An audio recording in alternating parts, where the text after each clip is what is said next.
إن الحمد لله نحمده ونستعينه ونستغفره ونعوذ بالله من شرور أنفسنا ومن سيئات أعمالنا من يهده الله فلا مضل له ومن يضلل فلا هادي له وأشهد أن لا إله إلا الله وحده لا شريك له وأشهد أن محمدًا عبده ورسوله أما بعد فإن خير الحديث كتاب الله وخير الهدي هدي محمد صلى الله عليه وعلى آله وسلم وشر الأمور محدثاتها وكل محدثة بدعة وكل بدعة ضلالة وكل ضلالة في النار. قال الله تبارك وتعالى فاعلم أنه لا إله إلا الله. میرے محترم دینی بھائیوں، الاصول الثلاثہ یا ثلاثۃ الاصول،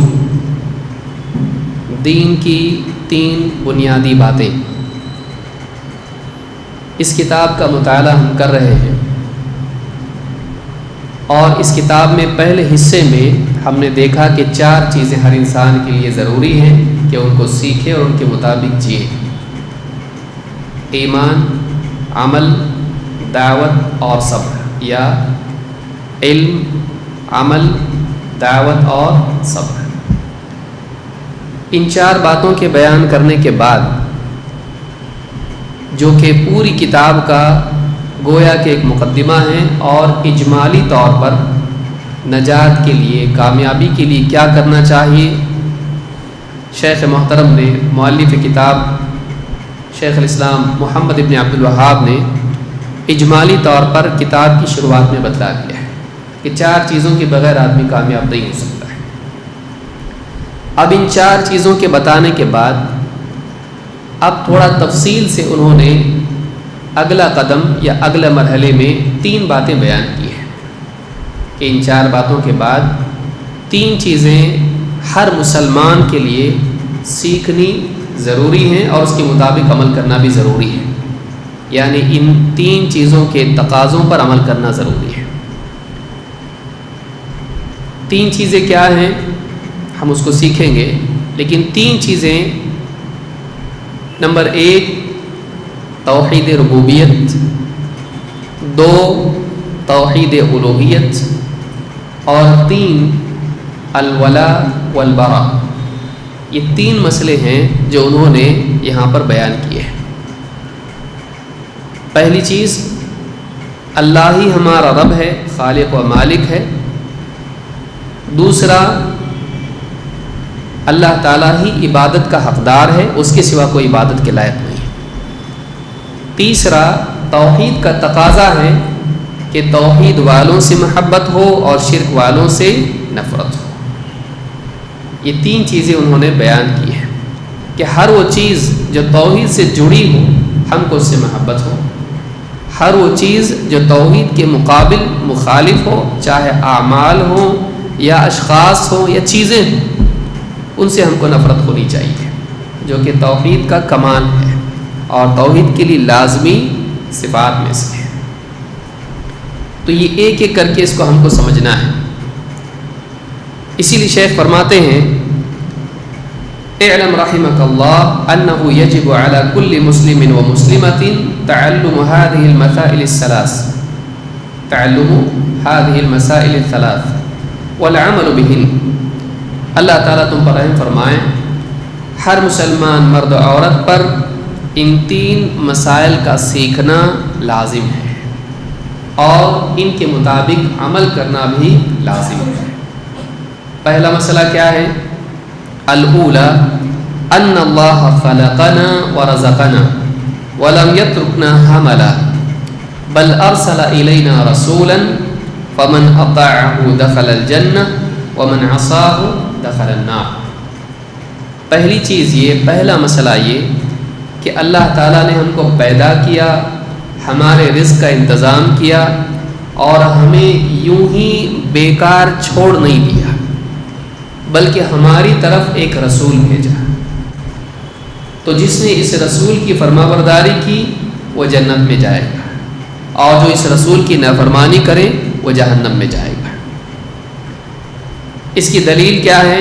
والدلیل قولہ تعالی، اللہ تعالیٰ نے قرآن کریم میں فرمایا انا ارسلنا الیکم رسولا، ہم نے تمہاری طرف ایک رسول بھیجا ہے، شاہدن علیکم، جو تم پر گواہ ہے، کما ارسلنا الی فرعون رسولا، ویسے ہی جیسے ہم نے فرعون کے پاس ایک رسول بھیجا تھا، فرعون کی طرف ایک رسول بھیجا تھا۔ فعصى فرعون الرسول، تو فرعون نے رسول کی نافرمانی کی، فأخذناه أخذا وبيلا، تو ہم نے فرعون کی پکڑ کی سخت پکڑ۔ یہ پہلا نقطہ ہے، اس پہلے نقطے کو سمجھنا ضروری ہے۔ اس پہلے نقطے میں شیخ محترم نے بنیادی طور پر دو باتوں کو جمع کیا ہے، اگرچہ یہ اصل نقطہ جو ہے یہ توحید ربوبیت سے متعلق ہے کہ اللہ ہمارا رب ہے، وہ ہمارا مالک ہے، اس نے ہم کو پیدا کیا، ہمارے رزق کا انتظام کیا اور ہمیں زندگی گزارنے کا مقصد اور اس کا طریقہ بھی بتایا۔ یہ پہلی بات ہے کہ اللہ کے ذمے ہے بندوں کو پیدا کرنے کے بعد ان کے رزق کا انتظام کرنا، اللہ نے وہ کیا۔ لیکن کیا صرف کھانا پینا ہماری ضرورت ہے؟ نہیں، زندگی کا مقصد کیا ہے اور اس مقصد کو پورا کرنے کے لیے ایک انسان کو کیا کرنا چاہیے، وہ کون سا راستہ ہے جس پر چل کے اس مقصد کو پورا کیا جا سکتا ہے، اس مقصد کے بتانے کے لیے اللہ تعالیٰ نے رسولوں کو بھی بھیجا۔ اب جو آدمی رسول کی مانے گا کامیاب ہوگا، جو رسول کی نہیں مانے گا ناکام ہوگا۔ تو یہ پورا جو پوائنٹ ہے یا یہ نقطہ ہے یہ مقصدیت سے جڑا ہوا ہے کہ اللہ تعالیٰ نے انسان کو ایک مقصد کے تحت پیدا کیا ہے، پیدا کرنے والا اللہ ہے لیکن بے مقصد نہیں۔ لیکن اس مقصد کو جاننے کے لیے اور انسان کو کیسے بتایا جائے اس کے لیے اللہ تعالیٰ نے رسولوں کو بھیجا ہے۔ تو اس میں جہاں اللہ تعالیٰ کی ربوبیت کا معاملہ ہے اسی کے تحت رسالت کا بھی معاملہ ہے۔ کیوں؟ اس لیے کہ رسولوں کا بھیجنا بھی ربوبیت کے تقاضوں میں سے ہے۔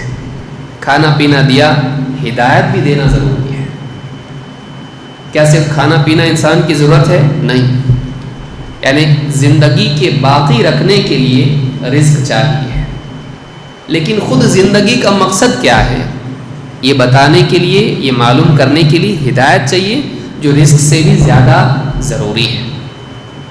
تو یہ دو بنیادی ضرورتیں انسان کی ہیں، رزق اور ہدایت۔ اس اعتبار سے ہدایت بھی خود رزق میں داخل ہے، وہ اعلیٰ رزق ہے، وہ بہتر رزق ہے کہ اس کے بغیر، اس ہدایت کے بغیر، جیسے انسان کا جسم اگر کھانے پینے، یاد رکھیں اس کو، انسان کا جسم کھانے پینے اور مادی رزق کے بغیر ہلاک ہو جائے گا، اسی طرح سے اللہ رب العالمین کی ہدایت کے بغیر، ایمان اور توحید کے بغیر، اللہ کی یاد کے بغیر، حق کے بغیر، وحی کے علم کے بغیر انسان کا دل بھی مردہ ہو جائے گا، جو کہ جسم کی موت سے زیادہ بدتر موت ہے، کیونکہ جسم کی موت جہنم کو لازم نہیں کرتی ہے لیکن دل کی موت جہنم کو لازم کرتی ہے۔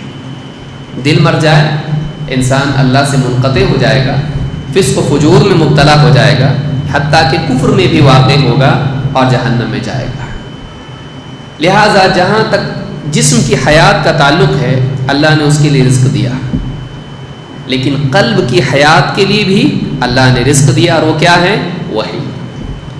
لیکن وحی ہر انسان کی طرف نہیں بھیجی گئی، وحی اللہ تعالیٰ نے بھیجنے کے لیے بعض بندوں کو چنا، رسول، نبی۔ ان نبیوں اور رسولوں کو اللہ تعالیٰ نے حق کا علم دیا اور انہوں نے انسان کو بتایا زندگی کا مقصد کیا ہے اور اس مقصد کے مطابق جینے کا طریقہ کیا ہے۔ تو اس نقطے میں کیا ہے؟ ربوبیت کا تقاضا، مادی رزق اور روحانی رزق، جس میں رسالت اپنے آپ آ جاتی ہے۔ رسالت اللہ تعالیٰ کی ربوبیت کے تقاضوں میں سے ہے۔ بارش بھیجی اللہ نے، یہ کیا ہے؟ اللہ رب ہے، رزق دینے والا ہے۔ بارش برسائی تاکہ زمین کو زندہ کرے، بے جان پڑی ہوئی زمین میں سے، زرخیز زمین میں سے جو مردہ پڑی ہوئی ہے اس میں سے اللہ تعالیٰ اناج اگاتا ہے۔ اسی طرح سے دل پیاسا بے جان پڑا ہوا ہے، اللہ تعالیٰ کی وحی کا فیضان جب اس پر ہوتا ہے تو اس قلب میں حیات پیدا ہوتی ہے، اللہ دلوں کو زندہ کرتا ہے۔ لہٰذا یہ جو قلب کی حیات ہے وہ وحی کے بغیر ممکن نہیں ہے۔ یہ وحی اللہ نے دی، یہ کھانے پینے سے بھی بڑھ کر ہے، اس کی منفعت اس سے زیادہ بڑھ کر ہے۔ کھانا پینا کھا کے دنیا کی زندگی ملے گی، دنیا کی لذت ملے گی۔ اس وحی کے ذریعے سے اللہ کی معرفت پیدا ہوتی ہے، اس وحی پر چل کے اس کے مطابق جی کر دنیا سے بہتر اس انسان کو ملتا ہے۔ تو یہاں پر یہ بتایا جا رہا، بہت بڑی بات بیان کی ہے اور بنیادی نقطہ یہ ہے کہ اللہ نے انسان کو بے مقصد پیدا نہیں کیا اور اس مقصد کے بتانے کے لیے رسولوں کو بھیجا، انسان کو یوں ہی چھوڑ نہیں دیا۔ دو چیزیں، یا تو یہ کہ یوں ہی پیدا کر دیا، کوئی مقصد نہیں۔ اللہ رب العالمین حکمت والا ہے، اس کی حکمت سے یہ چیز بعید ہے کہ وہ کوئی کام ایسا کرے جو بے مقصد ہو، عبث ہو۔ دو، حکمت سے پیدا تو کیا لیکن اس مقصد کو پورا کرنے کا راستہ نہیں بتایا، یہ اللہ کی رحمت سے بعید ہے۔ سمجھ میں آ رہی بات؟ پہلی چیز بے حکمت پیدا کرنا، بے مقصد پیدا کرنا اللہ تعالیٰ کی حکمت سے بعید ہے، وہ حکیم ہے، ہر کام اس کا کسی نہ کسی مصلحت سے اور مقصد سے ہوتا ہے۔ دو، انسان کو بامقصد تو پیدا کیا لیکن بتایا نہیں تیرا مقصد کیا ہے، یہ اللہ کی رحمت سے بعید ہے۔ اللہ رحیم ہے، انسان کو زندگی کا مقصد نہ بتائے، اس مقصد کے مطابق جینے کا طریقہ نہ بتائے، یہ اللہ کی رحمت سے بہت دور بات ہے۔ وہ رحمت والا ہے، وہ انسان کو جو پرندوں کو اڑنا سکھائے، جانوروں کو اپنی ضرورت پوری کرنا سکھائے، انسان کو زندگی کا مقصد نہیں بتائے گا، اس نے مقصد بتایا۔ اسی لیے اللہ تعالیٰ نے یہاں پر شیخ کہتے ہیں کہ اللہ نے ہم کو پیدا کیا، ان اللہ خلقنا ورزقنا، اس کے بعد کیا کہا؟ ولم یترکنا حملا، اللہ نے ہم کو یوں ہی چھوڑ نہیں دیا۔ حملا یہ لفظ قرآن میں نہیں آیا ہے، اس کے بجائے قرآن میں دوسرا لفظ اللہ نے استعمال کیا ہے جو اسی کے معنی میں ہے، سدا، عبثا، لعبا۔ اللہ نے فرمایا جیسے قرآن کریم میں سورہ القیامہ آیت نمبر 36 میں اللہ تعالیٰ نے فرمایا اَيَحْسَبُ الْإِنسَانُ أَن يُتْرَكَ سُدًى، کیا انسان اس بھرم میں ہے؟ کیا انسان یہ گمان کرتا ہے؟ کیا انسان نے یہ سمجھ رکھا ہے کہ ہم نے اس کو یوں ہی سودا پیدا کر دیا ہے، بے مقصد؟ ابن عباس نے سودا کی تفسیر میں وہی لفظ استعمال کیا ہے جو شیخ محترم نے یہاں پر کیا ہے۔ ابن عباس کہتے ہیں اَيَحْسَبُ الْإِنسَانُ أَن يُتْرَكَ سُدًى يَقُولُ حَمَلَا، کیا ہم نے انسان کو یوں ہی پیدا کیا ہے؟ کیا انسان ہی سمجھتا ہے اس کی زندگی کا کوئی مقصد نہیں، اس کے اوپر کوئی ذمہ داری نہیں؟ کیا اس سے پوچھا نہیں جائے گا؟ اس کو حساب نہیں دینا ہے؟ وہ یوں ہی زندگی گزار کے دنیا سے چلا جائے، نہ اس کی زندگی کی کوئی مقصد ہو، نہ اس کا کوئی کام ہو، نہ اس سے حساب لیا جائے؟ کیا وہ یہ سمجھتا ہے؟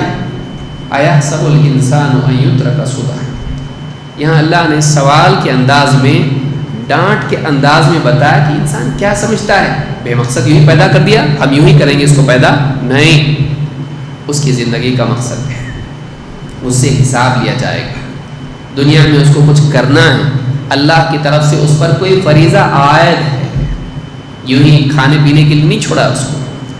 یہ ابن عباس کی تفسیر ہے۔ امام مجاہد کہتے ہیں سدا کا یا حملہ کا مطلب کیا ہے؟ کہتے ہیں اَيَحْسَبُ الْإِنسَانُ أَن يُتْرَكَ سُدًى، کیا انسان اس گمان میں ہے کہ ہم نے اس کو یوں ہی پیدا کر دیا؟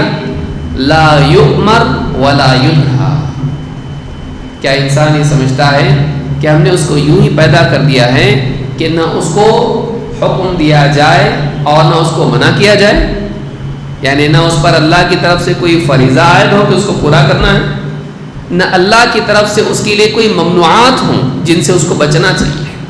کیا کرنا کیا نہیں کرنا یہ بتائے بغیر یوں ہی چھوڑ دیا انسان کو کہ یہ سمجھتا ہے، نہیں، بلکہ زندگی میں اس کے لیے کچھ اوامر ہیں، کچھ نواہی ہیں، کچھ کام کرنے کے ہیں، کچھ کام نہیں کرنے کے ہیں۔ اس کو اللہ نے شریعت دی ہے، اس کو اللہ نے دین دیا ہے، اس کو احکام دیے گئے ہیں، اس کے مطابق اس کو جینا ہے۔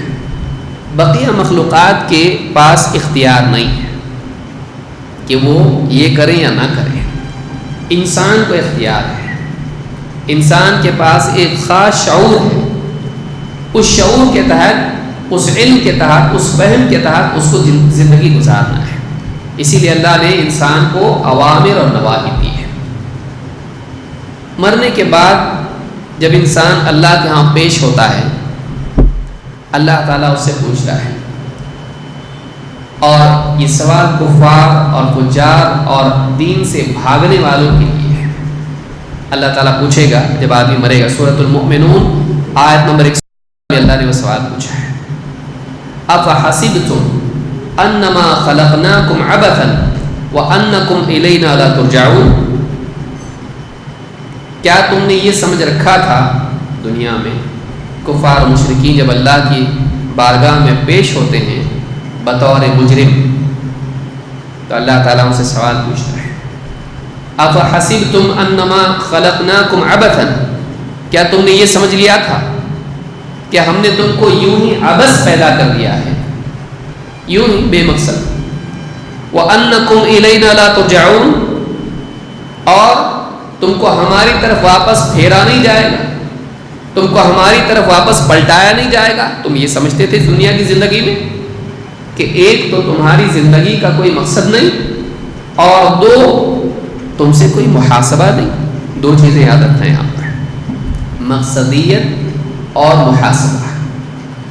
انسان کو اللہ نے ایک مقصد کے تحت پیدا کیا ہے، اور جب مقصد کے تحت پیدا کیا ہے اور آزادی دی ہے، اختیار دیا ہے، تو کچھ اس مقصد کو پورا کریں گے اور کچھ مقصد کو پورا نہیں کریں گے۔ لہٰذا قیامت کے دن ان سے محاسبہ ہوگا کہ انہوں نے اپنی زندگی کے مقصد کو پورا کیا یا نہیں۔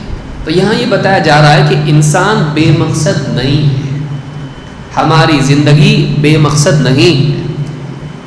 کھیل تماشے کے لیے، موج مستی کے لیے، لذتیں اڑانے کے لیے دنیا کی زندگی نہیں ہے۔ اللہ تعالیٰ نے ہم کو ایک خاص مقصد کے لیے پیدا کیا ہے، اور وہ مقصد کیا ہے؟ وَمَا خَلَقْتُ الْجِنَّ وَالْإِنسَ إِلَّا لِيَعْبُدُونَ، وہ مقصد توحید ہے۔ ایک لفظ میں اگر آپ کہیں انسان کی زندگی کا مقصد کیا ہے، ایک لفظ میں اگر آپ جواب دیں تو اس کا جواب کیا ہے؟ توحید۔ عبادت صرف عبادت نہیں، ایسی عبادت جو شرک سے پاک ہو۔ کسی رسول نے ایسی دعوت نہیں دی جس میں عبادت کی بات اور شرک سے منع نہ کیا گیا۔ وَلَقَدْ بَعَثْنَا فِي كُلِّ أُمَّةٍ رَسُولًا أَنِ اعْبُدُوا اللَّهَ وَاجْتَنِبُوا الطَّاغُوتَ، ہم نے ہر امت میں نبی بھیجا، رسول بھیجا اس دعوت کے ساتھ کہ اللہ کی عبادت کرو اور طاغوت سے بچو۔ تو صرف اللہ کی عبادت کرو کا حکم دیا نہیں، اللہ کی عبادت کرو اور ان سے بچو جن کی عبادت اللہ کی بالمقابل کی جاتی ہے۔ تو اللہ کی عبادت یعنی توحید والی عبادت، یہ انسان کی پیدائش کا مقصد ہے۔ جتنے اعمال ہیں وہ اس توحید ہی کا حصہ ہے، وہ اس عبادت ہی کا حصہ ہے۔ لہٰذا اصل غرض و غایت انسان کی کیا ہے؟ اللہ کی عبادت، ایسی عبادت جس میں شرک شامل نہ ہو۔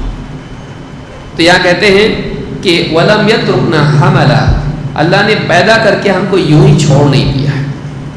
اور اللہ نے بھی فرمایا، قیامت کے دن اللہ فرمائے گا، یا مرنے کے بعد اللہ تعالیٰ فرماتا ہے، أَفَحَسِبْتُمْ أَنَّمَا خَلَقْنَاكُمْ عَبَثًا وَأَنَّكُمْ إِلَيْنَا لَا تُرْجَعُونَ، کیا تم نے یہ سمجھ رکھا تھا کہ ہم نے تم کو یوں ہی عبث پیدا کر دیا؟ عبث کہتے ہیں بے مقصد، بے فائدہ، بے مقصد، بغیر کسی حکمت کے۔ وَأَنَّكُمْ إِلَيْنَا لا ترجعون، تم کو ہماری طرف پلٹایا نہیں جائے گا، یعنی تم لوٹائے نہیں جاؤ گے موت کے بعد۔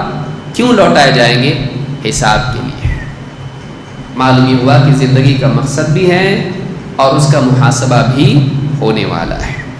تو یہ سورۃ المؤمنون میں اللہ نے فرمایا۔ امام ابن کثیر رحمۃ اللہ علیہ اس آیت کی تفسیر میں فرماتے ہیں افظننتم انکم مخلوقون عبثا، کیا تم یہ گمان کرتے تھے کہ تم کو ہم نے بے مقصد پیدا کیا ہے؟ بلا قصد ولا ارادت منکم ولا حکمت لنا، کہ بغیر کسی مقصد کے، بغیر کسی ارادے کے، بغیر کسی حکمت کے تم کو پیدا کیا گیا ہے۔ وَأَنَّكُمْ إِلَيْنَا لَا تُرْجَعُونَ، اور تم کو ہماری طرف پلٹایا نہیں جائے گا، أَيْ لَا تَعُودُونَ فِي الدَّارِ الْآخِرَةِ، کیا تم دنیا سے نکل کے آخرت میں نہیں جاؤ گے؟ دار العمل سے نکل کر دار الجزا میں تم نہیں جاؤ گے؟ کیا تم یہ سمجھتے تھے کہ تمہارے اعمال کا کوئی بدلہ نہیں ہے؟ اللہ نے یہاں پر ڈانٹا ہے۔ بل ارسل، شیخ کہتے ہیں کہ ہم کو بے مقصد پیدا نہیں کیا ہے۔ پھر اس کے بعد کیا کہہ رہے ہیں؟ بل ارسل الینا رسولا، بلکہ ہماری طرف ایک رسول بھیجا۔ دو جملوں میں جوڑ کیا ہے؟ ہم کو بے مقصد پیدا نہیں کیا بلکہ ہماری طرف رسول بھیجا۔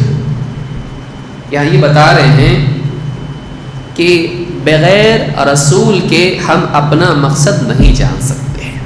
اس کے ضمن میں یہ نقطہ بھی ہے، اللہ نے مقصد بتایا، یہ اللہ کی ربوبیت کا تقاضا ہے۔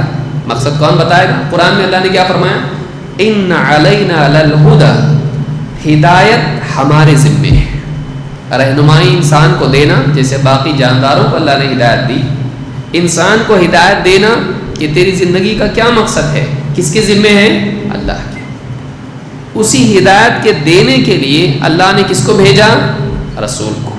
اس میں یہ بات اشارہ ہے کہ ہم اپنی عقل سے اپنی زندگی کا مقصد معلوم کر سکتے نہیں، ہم اپنی عقل سے معلوم نہیں کر سکتے، بلکہ اپنی زندگی کا مقصد معلوم کرنے کے لیے رجوع کس کی طرف کرنا پڑے گا؟ رسول کی طرف۔ بل ارسل الینا رسولا، بلکہ ہماری طرف ایک رسول بھیجا۔ وہ ایک رسول کون ہے؟ محمد صلی اللہ علیہ وسلم۔ شیخ ابن عثیمین رحمہ اللہ فرماتے ہیں وَلَا يُمْكِنْ أَن نَعْبُدَ اللَّهَ بِمَا يَرْضَى، ہمارے لیے ممکن ہی نہیں کہ ہم اللہ کی رضا کے مطابق اللہ کی عبادت کریں، الا عن طریق الرسل علیہ السلام، رسولوں کے طریقے کے بغیر ہم اللہ کی عبادت کریں، ایسی عبادت جس سے اللہ راضی ہو۔ دیکھیے انسان عبادت کر سکتا ہے رسول کے بغیر نہیں۔ کیا مشرکین مکہ عبادت نہیں کرتے تھے؟ وہ کعبہ کا طواف کرتے تھے لیکن برہنہ ہو کر، اور وہاں پر سیٹیاں اور تالیاں بجاتے تھے۔ وَمَا كَانَ صَلَاتُهُمْ عِندَ الْبَيْتِ إِلَّا مُكَاءً وَتَصْدِيَةً، وہ اللہ کے گھر کے پاس اگر عبادت کرتے ہیں تو کیسی؟ سیٹی بجاتے ہیں اور تالیاں پیٹتے ہیں۔ آج بھی دیکھیے بعض ادیان میں چیز ہے، عبادت کے وقت میں کیا کرنا؟ تالی پیٹنا۔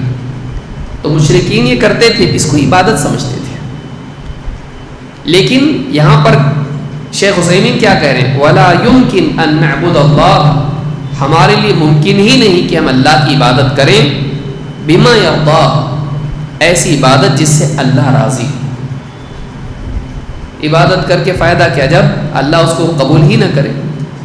ایسی عبادت جس سے اللہ راضی ہو وہ ممکن نہیں ہے سوائے رسولوں کی رہنمائی کے تابع ہو کر، الا عن طریق الرسل علیہ السلام، لأنهم هم الذين بينوا لنا ما يحبه الله ويرضاه، اس لیے کہ رسول ہیں جنہوں نے ہم کو بتایا، سمجھایا، واضح کیا کہ اللہ تعالیٰ کس چیز کو پسند کرتا ہے اور کس سے راضی ہوتا ہے۔ وما يقربنا الیہ عز وجل، اور وہ کیا چیز ہے جو اللہ سے ہم کو قریب کرتی ہے۔ تو ایک ہدایت اللہ کے ذمے ہے، لیکن وہ ہدایت ملتی کہاں سے ہے؟ رسولوں کے ذریعے سے۔ تو یہاں دونوں چیزیں جڑی ہوئی ہیں، لا الہ الا اللہ محمد الرسول اللہ، یہ دونوں چیزیں جڑی ہیں کہ عبادت اللہ کی، لیکن اللہ کی عبادت ہم کر ہی نہیں سکتے جب تک کہ رسول کی رہنمائی نہ دے۔ تو یہاں پر یہ دونوں چیزیں شیخ نے جوڑی ہیں۔ یہ شرح ثلاثۃ الاصول میں شیخ ابن عثیمین نے کہا، کہتے ہیں وَمَنْ أَطَاعَهُ دَخَلَ الْجَنَّةَ وَمَنْ عَصَاهُ دَخَلَ النَّارَ۔ اللہ نے رسول بھیجا، لیکن رسول بھیجا اس لیے نہیں کہ جس کے جی میں آئے وہ مانے، جس کے جی میں آئے وہ نہ مانے۔ کیا رسول اس لیے بھیجا ہے؟ نہیں، رسول بھیجا تو رسول کی بات کا ماننا لازم کر کے بھیجا۔ رسول کی بات ایسی نہیں کہ جس کے جی میں آئے قبول کرے اور جو چاہے نہ مانے، نہیں، اختیار نہیں ہے۔ وَمَا كَانَ لِمُؤْمِنٍ وَلَا مُؤْمِنَةٍ اذا قضى الله ورسوله امرا ان يكون لهم الخيرة من امره۔ کسی مومن مرد یا کسی مومنہ عورت کے لیے ہرگز اس بات کی گنجائش نہیں ہے، اس بات کا اختیار نہیں ہے کہ اللہ تعالیٰ یا اس کا رسول اس کے کسی معاملے میں فیصلہ دیں تو اسے کوئی اختیار باقی رہے۔ کسی مومن مرد اور عورت کو اختیار باقی نہیں، اللہ اور اس کے رسول کا فیصلہ آ جانے کے بعد اختیار نہیں ہوتا ہے۔ اسی لیے کہا کہ جو اس رسول کی مانے گا وہ جنت میں جائے گا، اور جو اس رسول کی نافرمانی کرے گا وہ جہنم میں جائے گا۔ فَمَنْ أَطَاعَهُ دَخَلَ الْجَنَّةَ وَمَنْ عَصَاهُ دَخَلَ النَّارَ۔ اس کے لیے ایک بہت ہی پیاری حدیث ہے جو امام البخاری نے اپنی صحیح میں ذکر کی ہے۔ جابر بن عبداللہ رضی اللہ عنہ کہتے ہیں جاءت ملائکۃ الی النبی صلی اللہ علیہ وسلم وهو نائم۔ اللہ کے نبی صلی اللہ علیہ وسلم سوئے ہوئے تھے، کچھ فرشتے آپ کے پاس آئے، فقال بعضهم انه نائم۔ بعض فرشتوں نے کہا یہ تو سوئے ہوئے ہیں، وقال بعضهم، لیکن دوسرے فرشتوں نے کہا ان العین نائمہ والقلب یقظان۔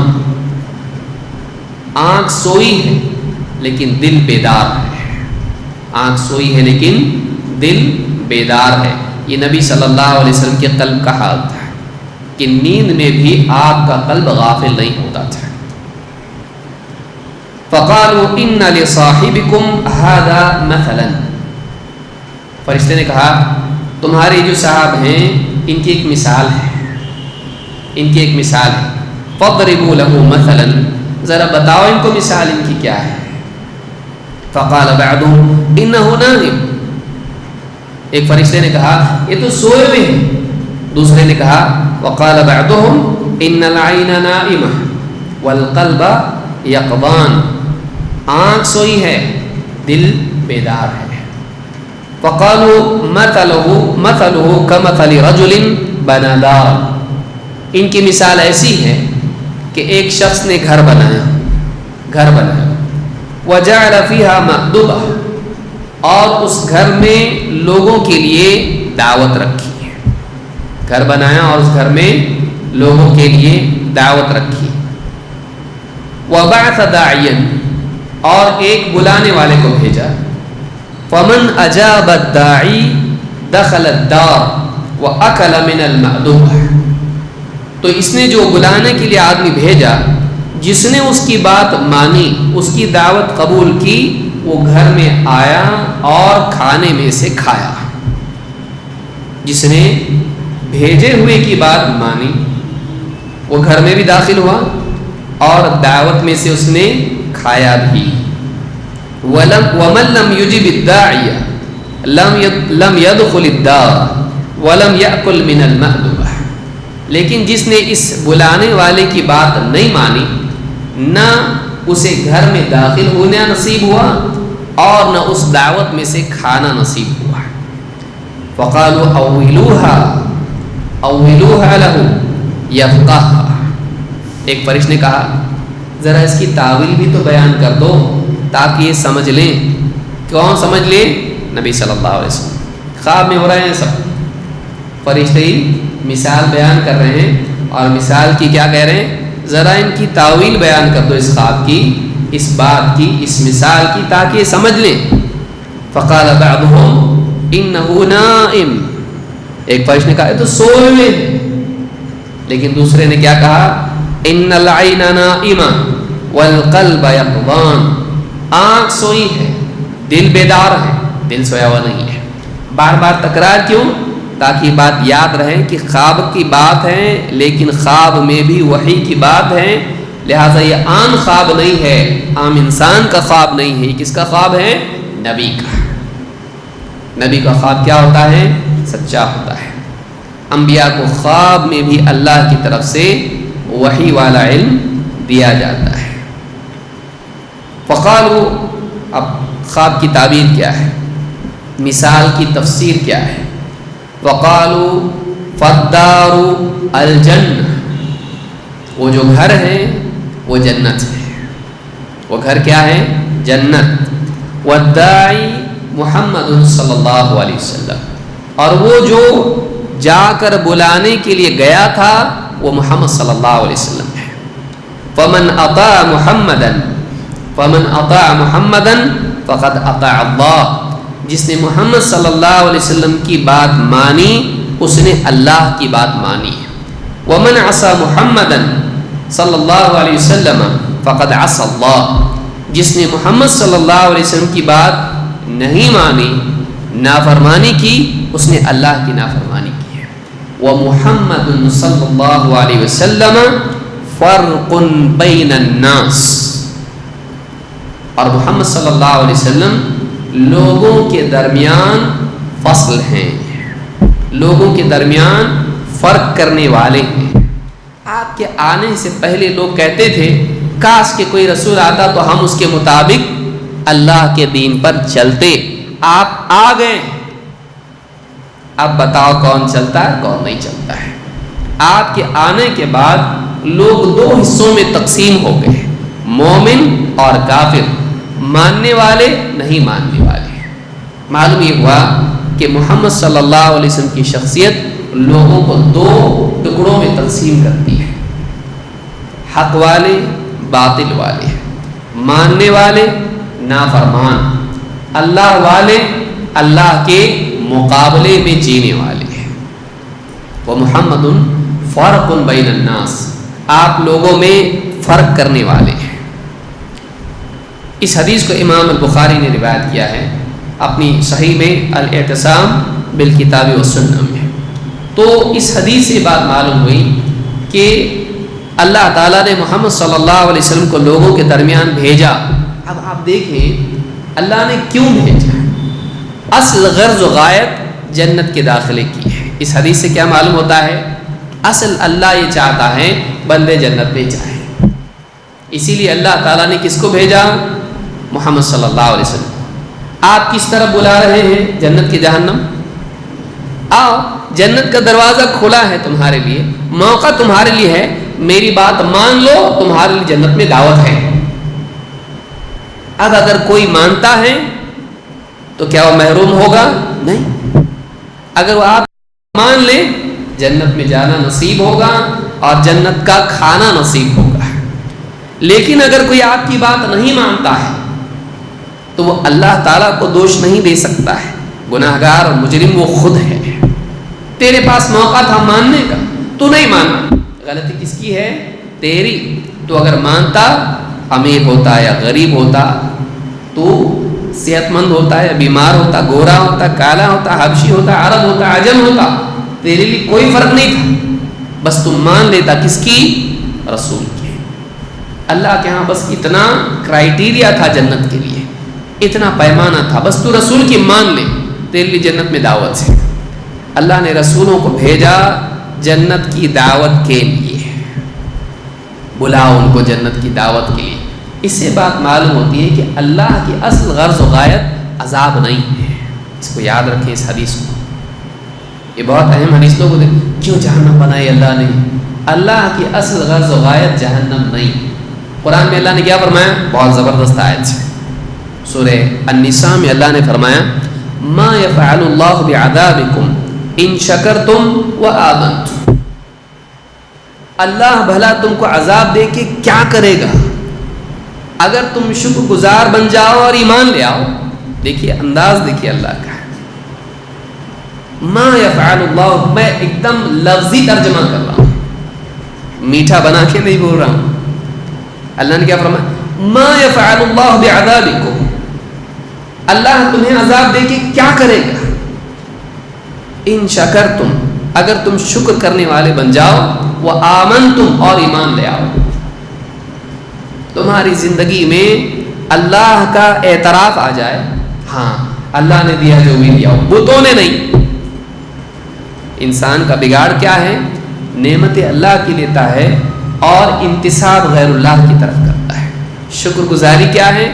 اللہ نے دیا جو بھی دیا ہے. اگر تم یہ مان لو، اللہ کو اپنا رب مان لو، وآمنتم، اور اللہ کے رسول جو بھی لائے ہیں اس پر ایمان لے آؤ، تو اللہ رب العالمین کے شکر گزار بن جاؤ، اس کے توحید والے بن جاؤ، اور ایمان لے آؤ ان تمام باتوں پر جو اللہ کا رسول لے کر آیا ہے.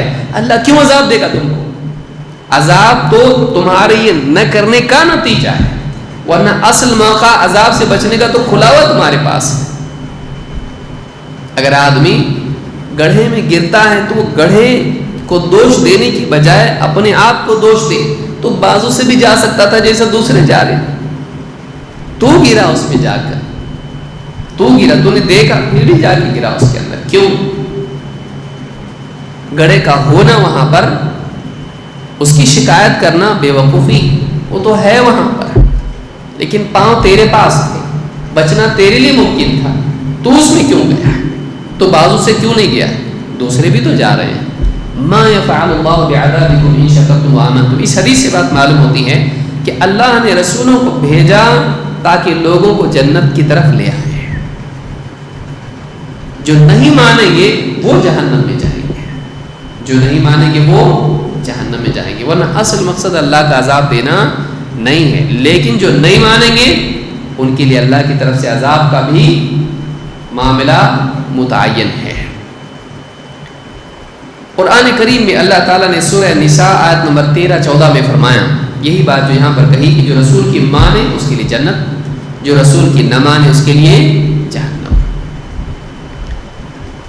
وَمَن يُطِعِ اللَّهَ وَرَسُولَهُ، جو کوئی رسول اللہ کی مانے اور رسول کی مانے، اللہ کی فرما برداری کرے، رسول کی فرما برداری کرے. اب یہاں پر آپ دیکھیں گے دونوں کو اللہ نے جوڑا ہے. یہ نہیں کہ صرف اللہ کی مانے، بلکہ اللہ نے کیا کیا؟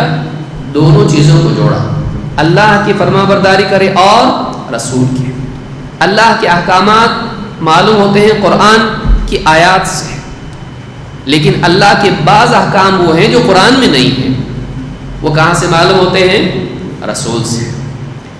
لہذا اللہ کی ماننا اور رسول کی ماننا دونوں ضروری ہیں. قرآن کا حکم ماننا اور حدیث میں آیا ہوا حکم ماننا دونوں ضروری ہے.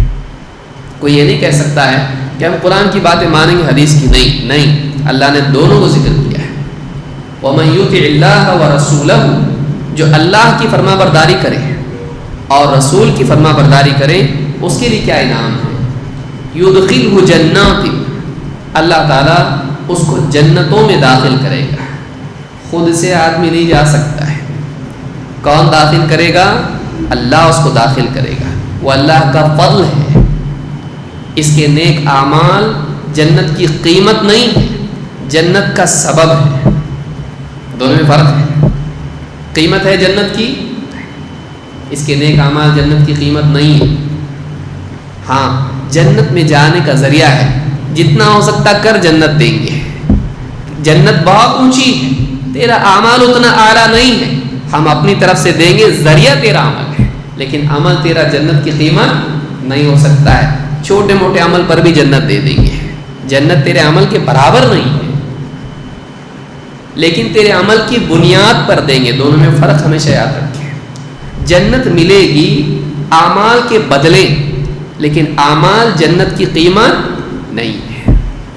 اسی لیے جنت ہمیشہ، چاہے انبیاء ہوں، جنت ہمیشہ اللہ کا فضل اور اس کی رحمت رہے گی.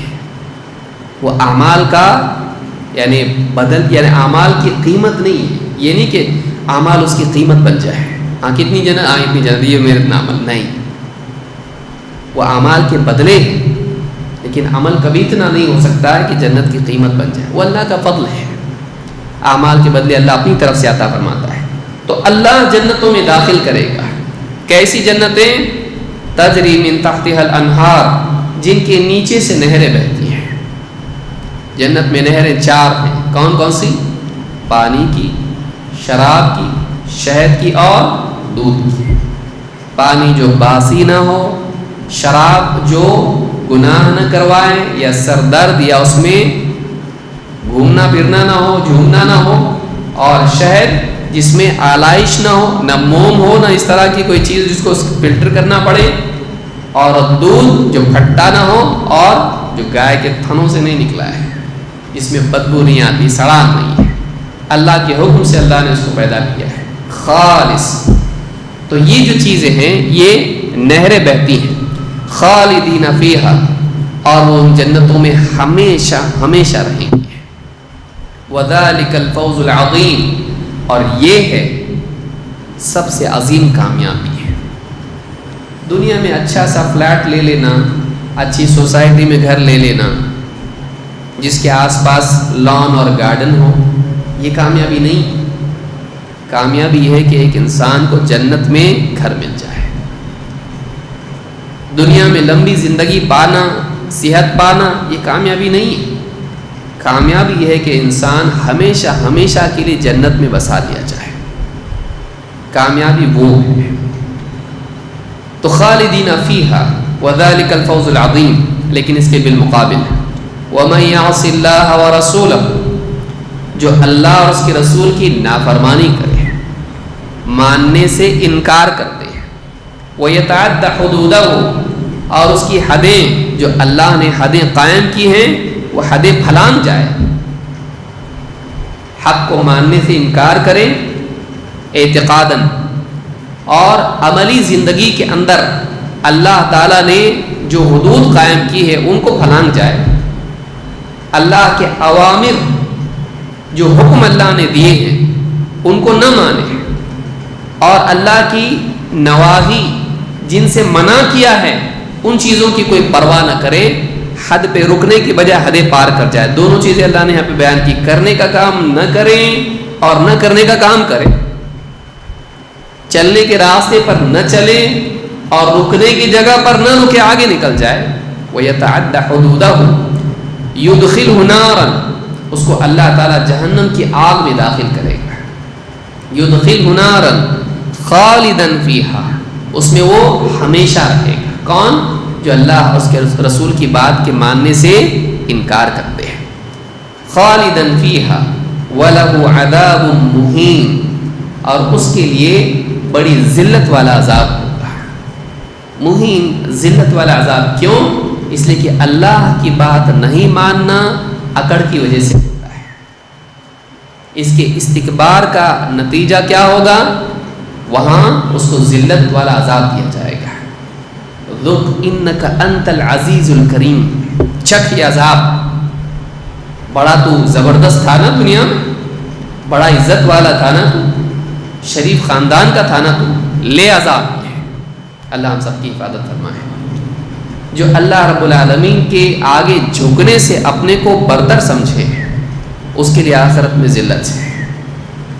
جو رسول کے تابع ہونے سے اپنی شخصیت کو اعلیٰ اور برتر سمجھے، اپنی عقل کو اپنا رہنما بنائے اور شریعت کے تابع نہ ہو، یہ سمجھ میں نہیں آتا، میری عقل میں نہیں آتا، اگر ایسا کرتا ہے اپنی عقل کو نقل پر فوقیت دے کر نصوص کا انکار کر دے یا نصوص چھوڑ کر منمانی کرنے لگے، اس کے لیے جہنم ہے۔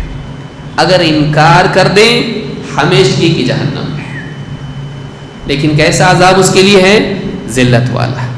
وَلَهُمْ عَذَابٌ مُہِین، ان کے لیے عذاب تو ہے لیکن ان کی ذلت کے ساتھ ان کو عذاب دیا جائے گا۔ کیوں؟ اس نے مخالفت کی اللہ کی وحی کی، اپنی چاہت اور اپنی عقل سے۔ اللہ کو یہ پسند نہیں ہے، میری عقل نہیں، اللہ تعالیٰ کی شریعت کے مقابلے میں اپنی شہوت اور اپنی چاہت نہیں، اللہ کی طرف سے منقول بات نقل کے مقابلے میں عقل نہیں۔ یہ انسان کے لیے ضروری. آپ دیکھیے فرشتوں کو دیکھیے اور ابلیس کو دیکھیے, دو مثالیں ہمارے سامنے. فرشتوں کو اللہ رب العالمین نے حکم دیا وَإِذْ قُلْنَا لِلْمَلَائِكَةِ اسْجُدُوا لِآدَمَ فَسَجَدُوا, فرشتوں کو حکم دیا آدم کو سجدہ کرو, سب نے سجدہ کیا. لیکن ابلیس, الا ابلیس, کیا کہا اس نے؟ انا خیر من, میں اس سے بہتر ہوں. خلقتنی من نار وخلقتہ من طین, تو نے مجھ کو آگ سے پیدا کیا اور اس کو مٹی سے.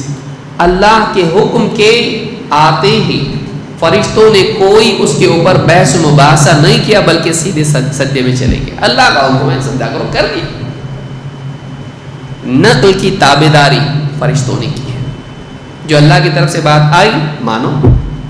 ابلیس نے کیا کیا؟ اس بات کے مقابلے میں اپنی عقل چلائی ہے اور انکار کیا ہے. ابا واستکبر وکان من الکافرین, انکار کیا. اور اللہ نے اس کے بعد دوسری چیز کیا بیان کی؟ ابا واستکبر, دو چیزیں یہاں بیان کی. انکار کیا اور گھمنڈ میں آ گیا. انکار گھمنڈ جوڑا اللہ نے اس کو. وکان من الکافرین, اور وہ کافروں میں سے تھا. اس امتحان کے ذریعے اس کا کفر سامنے آ گیا. انسان کا امتحان کب ہوتا ہے؟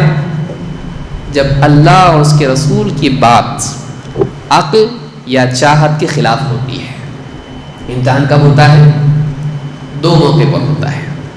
ایک, سمجھ میں نہیں آ رہا کیا ہے, عقل میں نہیں آ رہا, لیکن ہے اللہ کی بات, ہے رسول کی بات. ایک. دوسرا, دل نہیں چاہ رہا, خواہشات چاہت دوسری طرف جا رہی, لذت ادھر ہے. اچھا, وہ امتحان کس کا تھا؟ آدم علیہ السلام کا. وہ امتحان کس کا تھا؟ آدم علیہ السلام کا. اس پیڑ کے قریب مت جاؤ, ولا تقربا هذه الشجرہ, اس پیڑ کے قریب مت جانا. کیا ہوگا؟ فتکونا من الظالمین, تم ظالموں میں سے ہو جاؤ گے. کس پر ظلم کرو گے؟ اپنے آپ پہ. کیسے؟ راحت میں ہو, مصیبت میں جاؤ گے. کہاں ہو اب؟ جنت میں. کہاں جاؤ گے؟ دنیا میں. راحت سے نکل کے کس میں جاؤ گے؟ تکلیف میں. راحت تکلیف میں اپنے آپ کو ڈالنا کیا ہے؟ اپنے اوپر ظلم. اسی لیے بعد میں دعا کیا کی؟ ربنا ظلمنا انفسنا, اے اللہ ہم نے ظلم کیا. کس پہ؟ اپنے اوپر. کب؟ جب جنت سے محروم ہو گئے. اللہ نے بتایا دیکھو جنت سے محرومی کس بنیاد پر ہوگی؟ تم اللہ تعالیٰ کی شریعت کے مقابلے میں اپنی چاہت کو ترجیح دو گے. دنیا میں اسی بات کا امتحان ہے. اور فیل کرانے والا کون ہے؟ ابلیس, شیطان. اسی لیے کیا کہا قرآن میں؟ کہیں شیطان تم کو ویسے ہی جنت سے محروم نہ کر دے جیسے تمہارے اخرج ابویکم من الجنہ, جیسے تمہارے ماں باپ کو جنت سے نکلوایا. کس نے؟ شیطان نے. تو دو چیزیں محرومی دو راستوں سے آئے گی. ایک تو یہ کہ اللہ کی طرف سے آنے والی بات ہماری عقل سے مطابقت نہیں رکھے, عقل میں نہیں آ رہا. دو, ہماری چاہت کچھ ہے اور اللہ کی چاہت کچھ ہے. یہ دو جگہ امتحان بندے کا ہوگا. ہماری ناکامی کے یہ دو راستے ہیں. ہاں دو. اب دیکھیے قرآن بہت بڑی کتاب ہے. دو چیزیں ناکامی کی سبب ہیں. ایک تو عقل کے خلاف, دوسرا چاہت کے خلاف. ہر آدمی پڑ جائے اس میں. لیکن عقل کے خلاف جب آئی بات, انکار کر دیا اور گھمنڈ کیا. کس نے؟ ابلیس نے. اس کے لیے مغفرت نہیں ہے.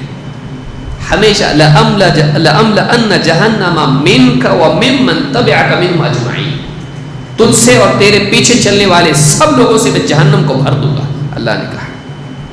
اب وہ توبہ نہیں کرے گا, اکڑ نہیں مانتا ہے. ایک وہ مثال ہے.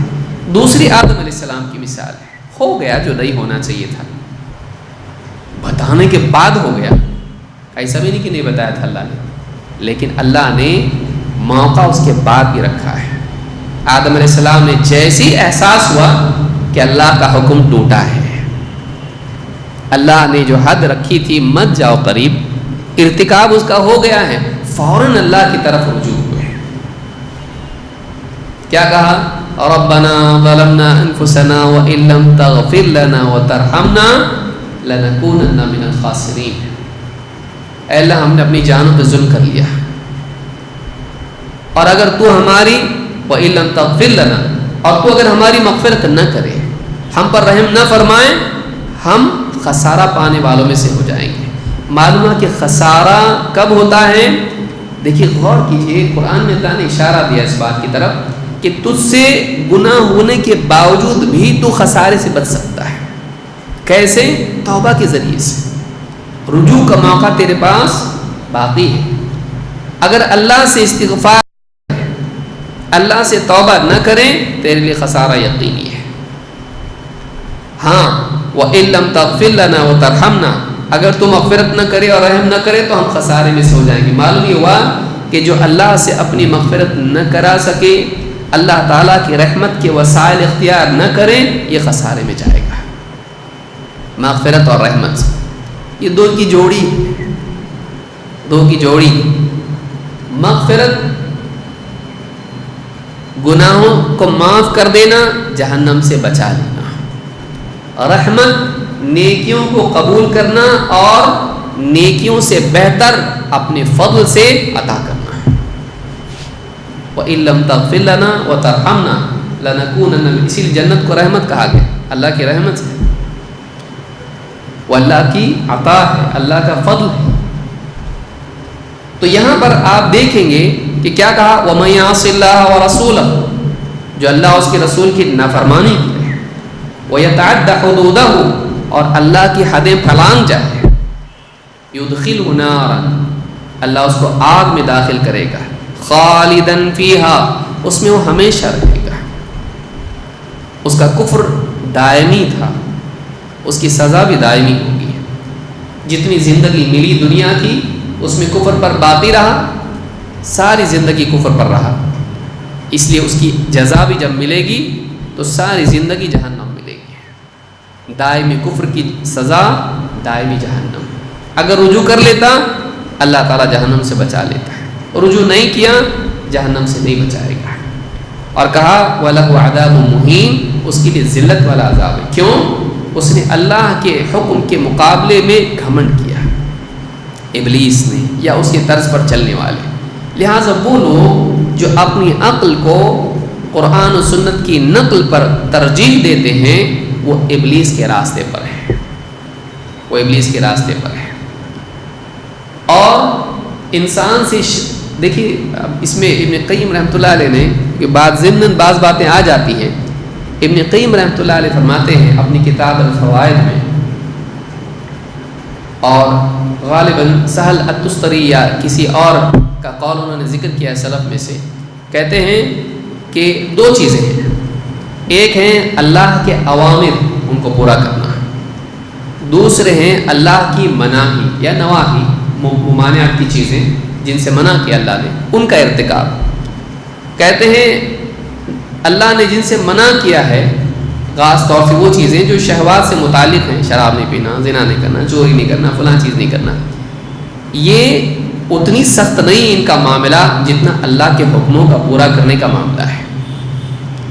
کیونکہ اللہ تعالیٰ نے جن چیزوں سے منع کیا ہے ان میں عموماً ایسی چیزیں ہوتی ہیں جن کی طرف نفس انسان کو گھسیٹتا ہے، وہ لذتیں کچھ نہ کچھ ان میں ہوتی ہیں، ایک داعیہ انسان کو ہوتا ہے اس طرف گھسیٹنے کا۔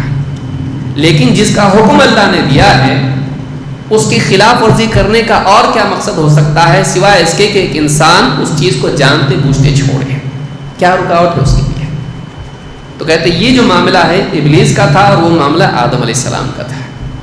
آدم علیہ السلام کی توبہ تو قبول ہوئی، لیکن ابلیس کو توبہ کی توفیق ہی نہیں ہوئی۔ کیوں؟ اس نے اپنی عقل اور اپنے گھمنڈ کے مقابلے میں اللہ کے امر کی مخالفت کی۔ دیکھیے دو چیزیں تھیں، ابلیس کو امر تھا، ٹھیک کرو، آدم علیہ السلام کو کیا تھا؟ مت کرو، صحیح؟ ایک ہے اللہ کے اوامر، دوسرے اللہ کے نواہی۔ ابلیس کے لیے تھا ایسا کرو، آدم علیہ السلام کے لیے حکم تھا ایسا مت کرو۔ لیکن اٹریکشن پیڑ کا تھا، اسی لیے ابلیس نے کیا کیا، ارے پیڑ بہت زبردست ہے، یہ کھاؤ گے فرشتوں جیسے بن جاؤ گے، بادشاہت نصیب ہوگی، ہمیشہ کی زندگی ملے گی. تو اس کی طرف جانے کا ایک داعیہ تھا اور غلبہ اس پر دل پر ہو کر آدمی چلا گیا وہاں پر. آدم علیہ السلام چلے گئے، لیکن ابلیس کے لیے کیا چیز تھی؟ سجدہ کرو. اور کیا مسئلہ ہے سوائے اس کے کہ اس کی انا اس میں بیچ میں آ گئی، نہیں کروں گا میں. کیوں؟ اس لیے کہ یہ میں سے بہتر ہوں. اس لیے اللہ کے اوامر کا معاملہ زیادہ سنگین ہے. بعض علماء نے اسے کہا، ابن قیم نے بھی بات کہی ہے. اور نواہی میں، ممانعت کی چیزوں میں بعض اوقات بہت ساری چیزیں ایسی جن میں کہیں نہ کہیں انسان کے لیے نفس کا دخل اس میں ہوتا ہے، لیکن یہاں پر کیا ہوتا ہے؟ سوائے انا اور اللہ کے دین یا اس کی شریعت کی مخالفت اس میں ہوتی ہے، میں نہیں کرتا. لہٰذا کبھی بھی اللہ کے حکموں کو یعنی اس کے سلسلے میں کمتر اس کو سمجھ کر یا اپنی عقل کو برتر سمجھ کر حکموں کو چھوڑنا نہیں چاہیے. اللہ کے حکموں کی تعظیم ہمیشہ دل میں ہونی چاہیے. اللہ کا حکم عقل میں آئے یا نہ آئے اس کو مان لینا چاہیے. یہ سورہ نساء کی آیت تھی جو ہم نے ذکر کی. ابو ہریرہ رضی اللہ عنہ فرماتے ہیں ان رسول اللہ صلی اللہ علیہ وسلم قال کل امتی یدخلون الجنۃ الا من ابا، میرا ہر امتی جنت میں جائے گا سوائے اس کے جس نے انکار کیا. قالوا یا رسول اللہ ومن یأبى، صحابہ نے کہا اللہ کے رسول بھلا کون انکار کرے گا؟ یہاں انکار کرنا رسول کے حکم کا انکار نہیں ہے، وہ تو کفر ہے نا، وہ امت میں ہی باقی نہیں رہے گا. یہاں انکار کرنا جنت میں جانے سے انکار کرنا ہے. آپ نے فرمایا، اسی لیے ایک روایت میں ہے یا رسول اللہ ومن یأبى ان يدخل الجنہ، اے اللہ کے رسول جنت میں جانے سے کون انکار کرے گا کہ میں جنت میں نہیں جانا چاہتا، ایسا کون بولے گا؟ قال من اطاعنی دخل الجنہ، جس نے میری فرما برداری کی وہ جنت میں جائے گا. ومن عصانی فقد ابا، جس نے میری نافرمانی کی اس نے انکار کر دیا، یعنی اس نے جنت میں جانے سے گویا کہ انکار کر دیا، کیونکہ میری فرما برداری کے سوا اور کوئی راستہ نہیں جنت میں جانے کا. لہٰذا جو میری فرما برداری نہ کرے، میری نافرمانی کرے، وہ اپنے عمل سے یہ کہہ رہا ہے کہ مجھ کو جنت میں نہیں جانا ہے. وہ اپنے عمل سے کیا کہہ رہا ہے؟ مجھ کو جنت میں نہیں جانا ہے. اس حدیث کو امام البخاری نے روایت کیا، اور اس سے بھی معلوم ہوتا ہے جیسا کہ شروع میں ہم نے پڑھا کہ جو رسول کی مانے وہ جنت میں جائے گا، اور جو رسول کی نہ مانے وہ جنت میں نہیں جائے گا. تو یہ کچھ باتیں تھیں جو آج ہم نے دیکھی. اس میں خلاصے کلام یہ، اور اس کی آیت اگلی جو دلیل ہے اس کو ہم آگے سمجھنے کی کوشش کریں گے. خلاصے کلام یہ کہ 3 باتیں جو شیخ نے یہاں پر بیان کی ہیں وہ کس تعلق سے ہیں؟ نمبر 1 توحید ربوبیت، نمبر 2 توحید الوہیت، نمبر 3 الولا والبرا، دوستی دشمنی. 3 مسئلے شیخ نے ایک کے بعد ایک بیان کیے ہیں. پہلا مسئلہ توحید ربوبیت والا ہے کہ اللہ نے ہم کو پیدا کیا، ہم کو رزق دیا، لیکن اتنے پر چھوڑ نہیں دیا، بلکہ رزق میں یہ بھی دیا کہ اس سے بہتر رزق جنت والا کیسے حاصل کرے. اس کے لیے اللہ نے کیا کیا؟ رسول کو بھیجا. تو اس رزق کو پانے کے لیے اس رسول کی ماننی پڑے گی. اور اللہ تعالیٰ آخرت میں زندگی کا حساب لے گا. اللہ نے زندگی کا طریقہ ہم کو دیا، یوں ہی نہیں چھوڑ دیا کہ ہم جانوروں کی طرح زندگی گزاریں، بلکہ اللہ تعالیٰ نے زندگی گزارنے کا طریقہ اور زندگی گزارنے کا مقصد اپنے رسول کے ذریعے ہم کو دے دیا ہے. لہٰذا پہلا نقطہ یہ ہے کہ اللہ تعالیٰ رب ہے اور اس کا دین اس کی نعمت ہے، اس کی قدر کرنا چاہیے، اور دین رسول سے ملتا ہے، لہٰذا اس رسول سے ملے ہوئے دین کے مطابق زندگی گزارنا چاہیے. یہ اصل الاصول ہے، اس کے بغیر دین ہی نہیں. اس کے بعد کیا بچ جاتا ہے؟ فَمَاذَا بَعْدَ الْحَقِّ إِلَّا الضَّلَالُ، حق کے بعد سوائے گمراہی کے اور کیا ہے؟ اگر حق سے انسان محروم ہو جائے تو کیا ہے؟ چھوٹا حق نہیں. حق کے بعد اللہ نے فرمایا فَمَاذَا بَعْدَ الْحَقِّ إِلَّا الضَّلَالُ، حق کے بعد سوائے گمراہی کے اور کیا ہے؟ تو جو حق سے محروم ہو گیا وہ لا محالہ کس میں پڑ گیا؟ گمراہی میں. لہٰذا جو حق کو قبول نہیں کرتا ہے وہ یقیناً کہاں واقع ہوتا ہے؟ گمراہی میں. جو حق کو قبول نہ کرے وہ گمراہی میں واقع ہوتا ہے. لہٰذا رسول صلی اللہ علیہ وسلم کی تعلیمات کے ذریعے سے ہم اللہ کو پہچان سکتے ہیں. یہ کیوں پہلا نقطہ یہاں کیوں رکھ رہے ہیں؟ توحید کا بگاڑ کہاں سے آتا ہے؟ اللہ کے بارے میں رسول کی تعلیم کی بجائے اپنی عقل سے فیصلے کرنا، اپنی طرف سے مثالیں گھڑنا، اپنی طرف سے اللہ کے عبادت کے طریقے گھڑنا. وہیں سے شرک آتا ہے، وہیں سے بدعت آتی ہے. لہٰذا پہلے ہی باندھ دیا جائے کہ رسول کے راستے پر چل کر ہی اللہ کو پا سکتے ہیں. تو یہ پہلا نقطہ ہے جس کو یاد رکھنا ضروری ہے. انشاءاللہ اگلے ہفتے ہم مزید اس بات کو سمجھنے کی کوشش کریں گے اور اس کی دلیل جو ہے اس کو بھی سمجھنے کی کوشش کریں گے. اقول ھذا واستغفر اللہ لی ولکم.